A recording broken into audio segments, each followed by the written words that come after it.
ನಮಸ್ಕಾರ ಸ್ನೇಹಿತರೆ, ನಮ್ಮ ದೇಶದಲ್ಲಿ ದಿನೇ ದಿನೇ ರೈತರ ಆತ್ಮಹತ್ಯೆ ಪ್ರಕರಣ ಹೆಚ್ಚಾಗ್ತಾನೆ ಹೋಗ್ತಿದೆ. ಯಾಕಂದ್ರೆ ರೈತರು ತಾವು ಬೆಳೆದಿರೋ ಬೆಳೆಗೆ ಸರಿಯಾದ ಬೆಲೆ ಸಿಗ್ತಿಲ್ಲ, ಬೆಳೆಗಳ ಮೇಲೆ ಹಾಕಿರೋ ಬಂಡವಾಳ ಕೂಡ ವಾಪಸ್ ಬರ್ತಿಲ್ಲ. ಅದಕ್ಕೆ ಬೇರೆಯವ್ರ ಕಡೆಯಿಂದ ಸಾಲ ತಗೊಂಡು ಬಂಡವಾಳ ಹಾಕಿ ಲಾಸ್ ಆಗ್ಬಿಟ್ಟು ಸಾಲಗಾರರ ಕಾಟ ತಡೆಯಕ್ಕಾಗದೆ ಆತ್ಮಹತ್ಯೆ ಮಾಡ್ಕೊಳ್ತಿದ್ದಾರೆ. 2023 NCRB ಡೇಟಾ ನೋಡಿ. 2022ರಲ್ಲಿ ಇಡೀ ದೇಶ ಪೂರ್ತಿ ಸೇರಿ ಕೃಷಿ ಹಾಗೂ ವ್ಯವಸಾಯಕ್ಕೆ ಸಂಬಂಧಪಟ್ಟಂತವರು 11,290 ಜನ ಆತ್ಮಹತ್ಯೆ ಮಾಡ್ಕೊಂಡಿದ್ದಾರೆ. ಅದರಲ್ಲಿ ಹೆಚ್ಚಿನ ಸಂಖ್ಯೆ ಮೊದಲನೇದಾಗಿ ಮಹಾರಾಷ್ಟ್ರ. ಹಾಗಾದ್ರೆ ಎರಡನೇದು ಯಾವುದು? ಕರ್ನಾಟಕ. ಇದು ಕೂಡ ಭಾರತ ಒಂದು ಒಳ್ಳೆ ಸಮೃದ್ಧ ರಾಜ್ಯ. Indian net SDP per capital 7ನೇ ರ್ಯಾಂಕಲ್ಲಿ ಇದೆ.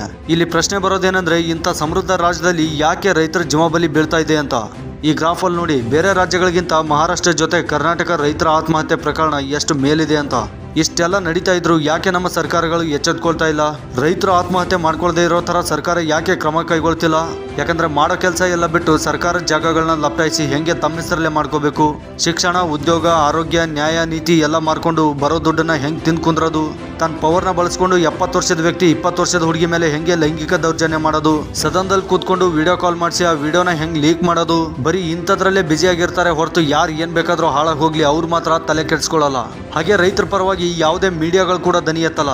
ಇನ್ ಕೆಲವೊಂದಿಷ್ಟು ಗೋಧಿ ಮೀಡಿಯಾಗಳಿಗೆ ಯಾವ ಹೀರೋ ಹೀರೋಯಿನ್ಗೆ ಯಾರ ಜೊತೆ ಅಫೇರ್ ಇದೆ, ದರ್ಶನ್ ಪವಿತ್ರ ಗೌಡ ಇಬ್ರು ಒಂದೇ ರೂಮಲ್ಲಿ ಏನ್ ಮಾಡ್ತಾ ಇದ್ರು, ಪ್ರಜ್ವಲ್ ರೇವಣ್ಣ ವರ್ಜಿನ, ಬರೀ ಇಂಥ ಥರ್ಡ್ ಪಾರ್ಟಿ ನ್ಯೂಸ್ಗಳು ಬಿಟ್ಟು ಬೇರೆ ಯಾವ ನ್ಯೂಸು ತೋರಿಸಲ್ಲ. ಹಿಂಗೆ ಆದ್ರೆ ಮುಂದೆ ನಮ್ಮ ರೈತರ ಗತಿ ಏನು? ಇಷ್ಟಕ್ಕೂ ರೈತರ ಆತ್ಮಹತ್ಯೆ ತಡೆಯೋದಕ್ಕೆ ಸರ್ಕಾರ ಕೈಗೊಳ್ಳಬೇಕಾಗಿರೋ ಕ್ರಮ ಏನು? ರೈತರಿಗೆ ನ್ಯಾಯ ಸಿಗಬೇಕು ಅಂದ್ರೆ ಸರ್ಕಾರ ಏನ್ ಮಾಡಬೇಕು? ಬನ್ನಿ ಸ್ನೇಹಿತರೆ, ಎಲ್ಲವನ್ನ ಈ ವಿಡಿಯೋದಲ್ಲಿ ತಿಳಿಯೋಣ. ಸ್ನೇಹಿತರೆ, ನಮ್ಮ ದೇಶದಲ್ಲಿ ಮೊದಲನೇದಾಗಿ ಬೇಸಿಕ್ ಇಮ್ಯುನಿಟಿ ಸರಿಯಾದ ವ್ಯವಸ್ಥೆಯಲ್ಲಿ ಸಿಕ್ಕರೆ, ಈಗ ಉದಾಹರಣೆಗೆ ಉಚಿತವಾದ ವಿದ್ಯುತ್, ಶುದ್ಧವಾದ ನೀರು, ಉಚಿತ ಶಿಕ್ಷಣ, ಉಚಿತ ಆರೋಗ್ಯ, ಸಾರಿಗೆ ವ್ಯವಸ್ಥೆ, ಇವೆಲ್ಲದರಿಂದ ಜನ ಸ್ವಲ್ಪ ಕೆಲಸ ಮಾಡೋದಕ್ಕೆ ಸಮರ್ಥರಾಗ್ತಾರೆ. ನಮ್ಮ ಸಮಾಜದಲ್ಲಿ, ದೇಶದಲ್ಲಿ ತಮ್ಮ ಕಾಂಟ್ರಿಬ್ಯೂಷನ್ ಕೊಡೋದಕ್ಕೆ ಅರ್ಹ ಆಗ್ತಾರೆ. ಯಾಕಂದ್ರೆ ಹುಟ್ಟೋ ಮಕ್ಕಳಿಗೆ ನೀನು ಬಡವ್ರ ಮನೇಲಿ ಹುಟ್ಟಿದೀಯಾ, ನಿನ್ನ ಹಣೆ ಬರ ಸರಿ ಇಲ್ಲ, ಅದಕ್ಕೆ ನಾವೇನ್ ಮಾಡೋಣ ಅಂತ ಹೇಳಕ್ಕಾಗಲ್ಲ. ನಮ್ಮ ರಾಷ್ಟ್ರವಾದದ ಅರ್ಥ ನಾವೆಲ್ಲ ಒಂದೇ ರಾಷ್ಟ್ರ, ಒಂದೇ ಕುಟುಂಬ. ದೇಶದ ಪ್ರತಿಯೊಬ್ಬ ಪ್ರಜೆಗೂ ದೇಶದ ಜವಾಬ್ದಾರಿ ಇರುತ್ತೆ. ಪ್ರತಿಯೊಬ್ಬ ನಾಗರಿಕನು ಕೂಡ ನಮ್ಮ ದೇಶದ ಆಸ್ತಿ.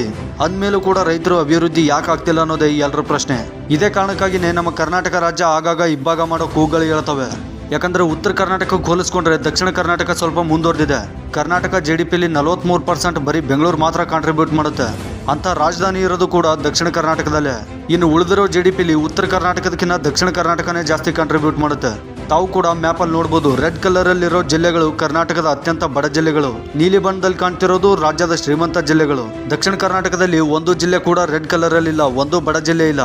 ಆದ್ರೆ ಉತ್ತರ ಕರ್ನಾಟಕದಲ್ಲಿ ಬಾಗಲಕೋಟೆ, ಬಳ್ಳಾರಿ, ಧಾರವಾಡ ಬಿಟ್ರೆ ಎಲ್ಲ ಬಡ ಜಿಲ್ಲೆನೆ. ಅವುಗಳ ಪರ್ ಕ್ಯಾಪಿಟಲ್ ಇನ್ಕಮ್ 1.5 ಲಕ್ಷನೂ ಇಲ್ಲ. ಅದೇ ಬೆಂಗಳೂರು, ಮಂಗಳೂರನ್ನ ನೋಡಿ 5 ಲಕ್ಷ 6 ಲಕ್ಷ ಇದೆ. ಅದಕ್ಕಾಗಿನೇ ಆಗಾಗ ರಾಜ್ಯ ಒಡೆಯೋದ್ರ ಬಗ್ಗೆ ಕೂಗೇಳುತ್ತೆ. ಒಂದ್ ರೀತಿಯಲ್ಲಿ ವಿಚಾರ ಮಾಡಿದ್ರೆ, ಹಂಗೊಂದ್ ವೇಳೆ ರಾಜ್ಯ ಒಡೆಯೋದ್ರಿಂದ ಅಭಿವೃದ್ಧಿ ಆಗುತ್ತೆ ಅನ್ನೋ ಹಾಗಿದ್ರೆ ಜಾರ್ಖಂಡ, ಛತ್ತೀಸ್ಗಢ ಹೊಡೆದು 2 ದಶಕಗಳೇ ಕಳೆದೋದ್ವು. ಆದ್ರೂ ಅವುಗಳ ಪರಿಸ್ಥಿತಿ ಸ್ವಲ್ಪನೂ ಚೇಂಜ್ ಆಗಿಲ್ಲ. ಅಭಿವೃದ್ಧಿ ಅನ್ನೋದು ರಾಜ್ಯ ಒಡೆಯೋದ್ರಿಂದ ಆಗಲ್ಲ. ಜನ ಕಟ್ಟೋ ಟ್ಯಾಕ್ಸ್ ದುಡ್ಡನ್ನ ರಾಜಕಾರಣಿಗಳು ತಿಂದು ಕುಂದ್ರೋದ್ ಬಿಟ್ಟು ಕೆಲಸ ಮಾಡಬೇಕು. ಆಗ ಮಾತ್ರ ಅಭಿವೃದ್ಧಿ ಆಗಕ್ ಸಾಧ್ಯ. ಈಗ ಉದಾಹರಣೆಗೆ ಬಿಜಾಪುರ ಜಿಲ್ಲೆಯಲ್ಲಿ ರೈತರು ಬೆಳೆಯೋ ಬೆಳೆಗೆ ನೀರು ಸಾಕಾಗ್ತಿಲ್ಲ ಅಂತ ಜನ ಅಂದ್ರೆ, ಅದಕ್ಕೆ ದಕ್ಷಿಣ ಕರ್ನಾಟಕದ ಜನರು ಹೀಗೆ ಹೇಳ್ತಾರೆ, ಏನ್ರಿ ಬಿಜಾಪುರದಲ್ಲಿ ಕೃಷ್ಣ, ಭೀಮಾ, ಡೋಣಿ, ಘಟಪ್ರಭಾ, ಮಲಪ್ರಭಾ 5 ನದಿಗಳು ಹರಿತವೆ, ಆದ್ರೂ ನೀರಿಗೆ ಹೆಂಗ್ರಿ ಸಮಸ್ಯೆ ಬರುತ್ತೆ ಅಂತ. ಆದ್ರೆ ರೈತರ ಬೆಳೆಗೆ ನೀರು ಪೂರೈಕೆ ಆಗ್ಬೇಕಂದ್ರೆ ಬರೀ ನದಿ, ಹಳ್ಳ, ಹರಿಗಳನ್ನ ತುಂಬಿಸಿದ್ರೆ ಸಾಕಾಗಲ್ಲ. ಆ ನದಿಗಳಿಂದ ಪ್ರತಿ ಹಳ್ಳಿಗೆ, ಪ್ರತಿಯೊಬ್ಬ ರೈತನ ಜಮೀನ್ಗೆ ಕಾಲುವೆ ನೀರಾವರಿ ವ್ಯವಸ್ಥೆ ಮೂಲಕ, ಊರುಗಳಲ್ಲಿ ಕೆರೆ, ಬಾವಿಗಳು ತುಂಬಿಸೋದ್ರ ಮೂಲಕ ರೈತರು ಬೆಳೆಯೋ ಬೆಳೆಗೆ ನೀರಿನ ಅನುಕೂಲ ಮಾಡಿಕೊಡ್ಬೇಕು. ಆವಾಗ ಮಾತ್ರ ಒಳ್ಳೆ ಬೆಳೆ ಬೆಳೆಯೋದಕ್ಕೆ ಸಾಧ್ಯ.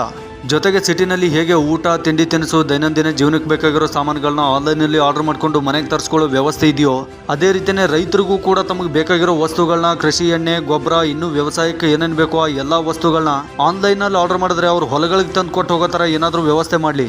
ಆಗ ರೈತರಿಗೂ ಅನುಕೂಲ ಆಗುತ್ತೆ, ಸರ್ಕಾರದ ಆರ್ಥಿಕತೆಗೂ ಕೂಡ ಬೂಸ್ಟ್ ಸಿಕ್ಕುತ್ತೆ, ಮತ್ತಷ್ಟು ಉದ್ಯೋಗ ಕೂಡ ಸೃಷ್ಟಿಯಾಗುತ್ತೆ. ಆದರೆ ರೈತರು ಬೆಳೆಯೋ ಬೆಳೆಗಳನ್ನ ಚೀಪ್ ರೇಟಿಗೆ ತಗೊಂಡು ಲಾಸ್ ಆಗೋ ಥರ ಮಾಡಿ ಬೆಳೆ ಪರಿಹಾರ ಅಂತ ಒಂದು 15,000 ರೂಪಾಯಿ ಕೊಡ್ತಾರೆ. 15,000 ಅಂದರೆ ತಿಂಗಳಿಗೆ 1,250 ರೂಪಾಯಿ. ಈ 1,250 ರೂಪಾಯಿ ತಗೊಂಡು ರೈತ ಮನೆ ಹೆಂಗೆ ನಡೆಸಬೇಕು, ಸಂಸಾರನ ಹೆಂಗೆ ಸಾಕಬೇಕು? ಇದು ರೈತರಿಂದ ಬೆಳೆಗಳನ್ನ ಕಮ್ಮಿ ರೇಟಿಗೆ ತಗೊಂಡು ಬೇರೆ ರಾಜ್ಯ ಮತ್ತು ಬೇರೆ ದೇಶಗಳಿಗೆ ಎಕ್ಸ್ಪೋರ್ಟ್ ಮಾಡಿ ರಾಜ್ಯದ ಆದಾಯನ ಹೆಚ್ಚು ಮಾಡಿಕೊಂಡು ಕೊಳ್ಳೆ ಹೊಡೆಯೋ ಕೆಲಸಕ್ಕೆ ರೈತರಿಗೆ ಗುಲಾಮರಾಗಿ ಮಾಡ್ಕೋತಿದ್ದಾರೆ ಅಷ್ಟೇ. ಹಾಗಾದ್ರೆ ರೈತರು ಗುಲಾಮರಲ್ಲ, ಅವರೇ ನಮ್ಮ ದೇಶದ ಆಸ್ತಿ ಅನ್ನೋ ಹಾಗಿದ್ರೆ ಸರ್ಕಾರ ಅವ್ರಿಗೆ ವರ್ಷಕ್ಕೆ 15,000 ಅಲ್ಲ 15 ಲಕ್ಷ ರೂಪಾಯಿ ಬೆಳೆ ಬೆಳೆಯೋ ಥರ ಅಭಿವೃದ್ಧಿ ಮಾಡಲಿ. ಎಲೆಕ್ಷನ್ ಬಂದಾಗ ಪ್ರಚಾರ ಟೈಮಲ್ಲಿ ನಿಮ್ಮ ಸಾಲ ಮನ್ನಾ ಮಾಡ್ತೀನಿ ಅಂತ ಹೇಳೋ ಬದಲು ಆ ಸಾಲ ಆಗದೆ ಇರೋ ಥರ ಡೆವಲಪ್ ಮಾಡ್ತೀನಿ ಅಂತ ಯಾವನ್ನೂ ಹೇಳಲ್ಲ. ರಾಜಕಾರಣಿಗಳೇ, ನಿಮ್ಮ ಯೋಗ್ಯತೆಗೆ ಕೆಲಸ ಮಾಡೋಕ್ಕಂತೂ ಆಗಲ್ಲ, ಹೋಗ್ಲಿ ಆ ಥರದ ಭರವಸೆ ಏನಾದರೂ ಕೊಡ್ತೀರಾ? ಅದು ಆಗಲ್ಲ ನಿಮ್ಮ ಕೈಯಿಂದ. ವರ್ಷಕ್ಕೆ 10-15 ಲಕ್ಷ ಗಳಿಸೋಕ್ಕಾಗಲ್ಲ ರೈತರು ಅನ್ನೋ ಹಾಗಿದ್ರೆ ಅಂಥವ್ರು ಒಂದ್ಸಲ ಬೆಟರ್ ಇಂಡಿಯಾದಲ್ಲಿರೋ ರೈತರ ಸಕ್ಸಸ್ ಸ್ಟೋರಿನ ನೋಡಿ. ಇವರು ವರ್ಷಕ್ಕೆ 15ರಿಂದ 20 ಲಕ್ಷ ಗಳಿಸ್ತಿದ್ದಾರೆ. ಇವರು ಪ್ರಕೃತಿ, ವಿಜ್ಞಾನ, ಕೃಷಿನ ಅರ್ಥ ಮಾಡ್ಕೊಂಡಿದ್ದಾರೆ. ತಮ್ಮ ಜಮೀನಿನ ಮಣ್ಣಿನ ಪರೀಕ್ಷೆ ಕೂಡ ಮಾಡಿಸ್ತಾರೆ. ಇದು ಎಲ್ಲದರ ಆಧಾರದ ಮೇಲೆ ಅವರು ಬೆಳೆ ಮಾಡ್ತಾರೆ. ನೈಸರ್ಗಿಕ ಕೃಷಿಯನ್ನು ಬಳಸ್ಕೊಂಡು ತಮ್ಮ ಬಂಡವಾಳ ಕೂಡ ಕಡಿಮೆ ಮಾಡ್ಕೋತಾರೆ. ಡ್ರಿಪ್ ಇರಿಗೇಷನ್, ಕ್ರಾಪ್ ರೊಟೇಷನ್, ಮಲ್ಚಿಂಗ್ನಂಥ ಟೆಕ್ನಾಲಜಿಗಳನ್ನ ಯೂಸ್ ಮಾಡ್ಕೋತಾರೆ. ಮಲ್ಟಿ ಲೇಯರ್ ಫಾರ್ಮಿಂಗ್ ಮಾಡ್ತಾರೆ. ಈ ಎಲ್ಲ ಅಗ್ರಿಕಲ್ಚರ್ ಟೆಸ್ಟೆಡ್ ಮಾಡೆಲ್ಸ್ಗಳನ್ನ ತಗೊಂಡು ರೈತರಿಗೆ ಅನುಕೂಲ ಆಗೋ ಥರ ಇಡೀ ಕರ್ನಾಟಕದ ಪೂರ್ತಿ ಅಪ್ಲೈ ಮಾಡಲಿ. ಇಷ್ಟಕ್ಕೂ ಇದೇ ಸಾಧ್ಯ ಆಗುತ್ತೆ? ಕರ್ನಾಟಕ ಪೂರ್ತಿ ಇಷ್ಟೊಂದು ಜನ ರೈತರಿದ್ದಾರೆ, ಅಷ್ಟು ಜನಕ್ಕೆ ಅದು ಹೆಂಗೆ ಅರ್ಥ ಆಗೋ ಥರ ತಿಳಿಸಿ ಹೇಳಕ್ ಸಾಧ್ಯ ಅಂತ ನಿಮ್ಗೆ ಅನ್ನಿಸ್ಬೋದು. ಇದಕ್ಕೆ ಸೊಲ್ಯೂಷನ್ ತುಂಬಾ ಸಿಂಪಲ್ ಆಗಿದೆ. ಇದೇನು ಸರ್ಕಾರಕ್ಕೆ ಕಷ್ಟದ ಕೆಲಸ ಏನಲ್ಲ. ಕರ್ನಾಟಕದಲ್ಲಿ ಟೋಟಲ್ ಆಗಿ 27,481 ಹಳ್ಳಿಗಳಿದಾವೆ. ಸರ್ಕಾರ ಕೂಡಲೇ ಒಂದು 5,500 ಅಗ್ರಿಕಲ್ಚರ್ ಅಸಿಸ್ಟೆಂಟ್ಗಳಿಗೆ ನೌಕರಿ ಕೊಡ್ಲಿ. ಪ್ರತಿಯೊಬ್ಬ ಅಗ್ರಿಕಲ್ಚರ್ ಅಸಿಸ್ಟೆಂಟ್ ಹತ್ರ 5 ಹಳ್ಳಿಗಳು ಬರ್ತವೆ. ಅವನು ಒಂದೊಂದ್ಸಲ ಒಂದೊಂದು ಹಳ್ಳಿಗೆ ಹೋಗಿ ಊರ್ ಜನರನ್ನ ಎಲ್ರಿಗೂ ಕರೆದು ಅವ್ರಿಗೆ ಏನು ಎತ್ತ ಅಂತ ಹೇಳಬೇಕು, ಕಲಿಸ್ಬೇಕು. ಆ ಊರಲ್ಲಿ ಯಾವ ಟೈಮಲ್ಲಿ ಯಾವ ಬೆಳೆ ಬೆಳಿಬೇಕು ಅಂತ ಸಾಯಿಲ್ ಟೆಸ್ಟಿಂಗ್ ನಡೆಸಬೇಕು. ಅಂದ್ರೆ ಮಣ್ಣು ಪರೀಕ್ಷೆ ಮಾಡ್ಕೊಂತಂದು ರೈತರಿಗೆ ಹೇಳಬೇಕು. ಅಲ್ಲಿಂದ ರೈತರು 10ರಿಂದ 15 ಲಕ್ಷ ರೂಪಾಯಿ ಬೆಳೆ ಬೆಳೆಯೋದಕ್ಕೆ ಶುರು ಮಾಡಲಿ. ನಂತರ ರೈತರು ಅದು ಹೆಂಗೆ ಆತ್ಮಹತ್ಯೆ ಮಾಡ್ಕೋತಾರೋ ನೋಡೋಣ. ನಮ್ಮ ದೇಶಕ್ಕೆ ಸ್ವಾತಂತ್ರ್ಯ ಸಿಕ್ಕಾಗಿಂದ ಇಷ್ಟು ವರ್ಷದಲ್ಲಿ ಯಾವ ರಾಜಕಾರಣಿ ಈ ಸಮಸ್ಯೆಗಳ ಬಗ್ಗೆ ಮಾತಾಡೋದನ್ನ, ಚರ್ಚೆ ಮಾಡೋದನ್ನ ನೋಡಿದ್ದಾರೆ ಎಲೆಕ್ಷನ್ ರ್ಯಾಲಿ ಮಾಡಬೇಕಾದ್ರೆ? ಇಲ್ಲಿ ಏನಾಗ್ತಿದೆ ಅಂದ್ರೆ ಶ್ರೀಮಂತರು, ರಾಜಕಾರಣಿಗಳು ಶ್ರೀಮಂತರಾಗ್ತಾನೆ ಹೋಗ್ತಿದ್ದಾರೆ. ಬಡವರು ಬಡತನದ ವಿರುದ್ಧನೇ ಹೋರಾಡ್ತಾ ಇದ್ದಾರೆ. ಇದು ಎಲ್ಲದರ ವಿರುದ್ಧ ಜನ ಮಾತಾಡಬಾರ್ದು ಅಂತ ಎಲೆಕ್ಷನ್ ಟೈಮಲ್ಲಿ ದುಡ್ಡು ಬೇಸಾಕ್ತಾರೆ. ಜನರು ಕೂಡ ಸೀರೆ ಮಿಕ್ಸರ್ ತಗೊಂಡು ದಾರು ಕುಡಿದು ಬಿರಿಯಾನಿ ತಿಂದು ಕುಂಡಿ ಕೈ ಒರೆಸ್ಕೋತಾರೆ. ಇವಾಗ ನಾನು ಓಪನ್ ಚಾಲೆಂಜ್ ಮಾಡ್ತೀನಿ, ಅದು ಯಾವುದೇ ಪಕ್ಷದ ಸರ್ಕಾರ ಆಗಲಿ ಈ ಕೆಲಸಗಳನ್ನ ಆ ಸರ್ಕಾರ ಮಾಡಿ ತೋರಿಸ್ಲಿ. ನಾವು ರೈತರ ಅಭಿವೃದ್ಧಿ ಆಗಬೇಕು, ನಮ್ಮ ದೇಶ ಅಭಿವೃದ್ಧಿ ಆಗಬೇಕು ಅಂದರೆ ನಮ್ಮಲ್ಲಿರೋ ಬೇಡಿಕೆಗಳು: ಮೊದಲನೇದಾಗಿ ರೈತರಿಗೋಸ್ಕರ training, soil testing, seed bank, local market. ಎರಡನೇದು ರೈನ್ ವಾಟರ್ ಹಾರ್ವೆಸ್ಟಿಂಗ್. ಮೂರನೇದು ಫ್ರೀ ಕ್ವಾಲಿಟಿ ಎಜುಕೇಶನ್. ನಾಲ್ಕನೇದು ಫ್ರೀ ಕ್ವಾಲಿಟಿ ಹೆಲ್ತ್ ಕೇರ್. ಐದನೇದು ಸ್ವಚ್ಛತೆ, ಶುದ್ಧ ನೀರು ಮತ್ತು ಶುದ್ಧ ಗಾಳಿ. ಆರನೇದು ಕ್ರೈಮ್ಗಳಿಂದ ಮುಕ್ತಿ, ಸೇಫ್ಟಿ ಮತ್ತು ಸೆಕ್ಯೂರಿಟಿ. ಏಳನೇದು ಉದ್ಯೋಗ ಸೃಷ್ಟಿ ಮಾಡಿ ಅಲ್ಲಿನ ಲೋಕಲ್ ಜನರಿಗೆ ಉದ್ಯೋಗ. ಇನ್ನೊಂದ್ಸಲ ಹೇಳ್ತೀನಿ, ನಿಮಗೆ ಓಪನ್ ಚಾಲೆಂಜ್ ಹಾಕ್ತೀನಿ, ರಾಜಕಾರಣಿಗಳೇ, ನಿಮ್ದು ಯಾವುದೇ ಪಕ್ಷ ಅಧಿಕಾರಕ್ಕೆ ಬರಲಿ, ನಿಮಗೆ ತಾಕತ್ತಿದ್ರೆ ಈ 7 ಕೆಲಸಗಳನ್ನ ಮಾಡಿ ತೋರಿಸಿ. ಆಗ ನಮ್ಮ ದೇಶ ಅದಾಗದೇ ಮುಂದೆ ಬರುತ್ತೆ. ಯಾವ ರೈತನೂ ಕೂಡ ಆತ್ಮಹತ್ಯೆ ಮಾಡ್ಕೊಳ್ಳಲ್ಲ. ಹಾಗೆ ಹೆಣ್ಮಕ್ಳಿಗೂ ಕೂಡ ತುಂಬಾ ಸೇಫ್ಟಿ ಸಿಗುತ್ತೆ. ಸ್ನೇಹಿತರೆ, ಇಷ್ಟೆಲ್ಲ ಮಾಡೋದಕ್ಕೆ ಪೊಲಿಟಿಕಲ್ ವಿಲ್ ಇರಬೇಕು. ಅದು ಯಾವಾಗ ಬರುತ್ತೆ ಅಂದ್ರೆ ಜನ ತಮಗಿರೋ ಸಮಸ್ಯೆಗಳ ಆಧಾರಿತವಾಗಿ ವೋಟ್ ಮಾಡಿದಾಗ ಮಾತ್ರ. ಇಷ್ಟಕ್ಕೂ ಇಲ್ಲಿ ಜನ ಅಂದ್ರೆ ಯಾರು? ನಾವೇನೆ. ಇಲ್ಲಿ ಬದಲಾಗಬೇಕಾಗಿರೋದು ನಾವೇನೆ. ಇನ್ಮೇಲಾದ್ರೂ ರಾಜಕಾರಣಿಗಳ ಮಾತಿಗೆ ಮಳ್ಳಾಗೋದನ್ನ ಬಿಟ್ಟು ವಿಚಾರವಂತರಾಗಬೇಕು ಸ್ನೇಹಿತರೆ. ಯಾಕಂದ್ರೆ ನಾವು ಮನ್ಸು ಮಾಡಿದ್ರೆ ಏನ್ ಬೇಕಾದ್ರೂ ಮಾಡ್ಬೋದು. ಈಗ ಸಿಂಪಲ್ ಆಗಿ ಒಂದು ಲಾಜಿಕ್ ಹೇಳಬೇಕು ಅಂದ್ರೆ, ಅಭಿವೃದ್ಧಿ ಮಾಡಬೇಕಾಗಿರೋ ಮುಖ್ಯ ಕೈಗಳಂದ್ರೆ ಅದು ಕರ್ನಾಟಕದಲ್ಲಿ 224 ಜನ MLAಗಳು, 28 ಜನ MP ಗಳು, ಟೋಟಲ್ ಆಗಿ 252 ಜನ. ಇಲ್ಲಿ ಲಾಜಿಕ್ ಏನಂದ್ರೆ 7 ಕೋಟಿ ಜನ ಸೇರಿ ಆಫ್ಟರ್ ಆಲ್ 252 ಜನಕ್ಕೆ ಕಂಟ್ರೋಲ್ ಮಾಡೋಕ್ಕಾಗ್ತಿಲ್ಲ. ಸ್ವಲ್ಪ ವಿಚಾರ ಮಾಡಿ, ಎಂಥ ದುರಂತ ಅಲ್ವಾ? ಸೊ ವಿಡಿಯೋ ಪೂರ್ತಿ ನೋಡಿದ್ಮೇಲೆ ಸ್ನೇಹಿತರೆ ನಿಮ್ಗೆ ಏನು ಅನ್ಸುತ್ತೆ ಅನ್ನೋದನ್ನ ಕಮೆಂಟ್ ಬಾಕ್ಸಲ್ಲಿ ಬರೆದು ಕಳಿಸಿ. ನಮ್ಮ ದೇಶದ, ನಮ್ಮ ಮಕ್ಕಳ ಮುಂದಿನ ಭವಿಷ್ಯ ಚೆನ್ನಾಗಿರೋದಕ್ಕೆ ಹಾಗೂ ರೈತರಲ್ಲಿ ಜಾಗೃತಿ ಮೂಡಿಸೋದಕ್ಕೇನೆ ಈ ವಿಡಿಯೋ ಮಾಡಿರೋ ಉದ್ದೇಶ. ಈ ವಿಡಿಯೋ ಮೂಲಕ ಒಬ್ಬರಾದ್ರೂ ಎಚ್ಚೆತ್ಕೊಳ್ಳಿ, ಅಷ್ಟೇ ಸಾಕು. ವಿಡಿಯೋ ನೋಡ್ತಿರೋ ನೀವು ಕೂಡ ರೈತರ ಮಕ್ಕಳು, ನಿರುದ್ಯೋಗಿ, ಬಡತನ ಸಮಸ್ಯೆಯನ್ನು ಅನುಭವಿಸ್ತಾ ಇರೋರಿದ್ರೆ ನೀವು ಖಂಡಿತ ಈ ವಿಡಿಯೋನ ನಿಮ್ಮ ಕೈಯಿಂದ ಸಾಧ್ಯ ಆದಷ್ಟು ಶೇರ್ ಮಾಡಿ. ಹಾಗೆ ಇದೇ ಥರದ ಇನ್ಫಾರ್ಮೇಟಿವ್ ವಿಡಿಯೋಗೋಸ್ಕರ ಮತ್ತು ಸಮಾಜದ ಪರ, ದೇಶದ ಪರ ಧ್ವನಿ ಎತ್ತೋದಕ್ಕೆ ನಿಮ್ಮ ಸಹಕಾರ ಮತ್ತು ಬೆಂಬಲ ಖಂಡಿತ ಬೇಕು.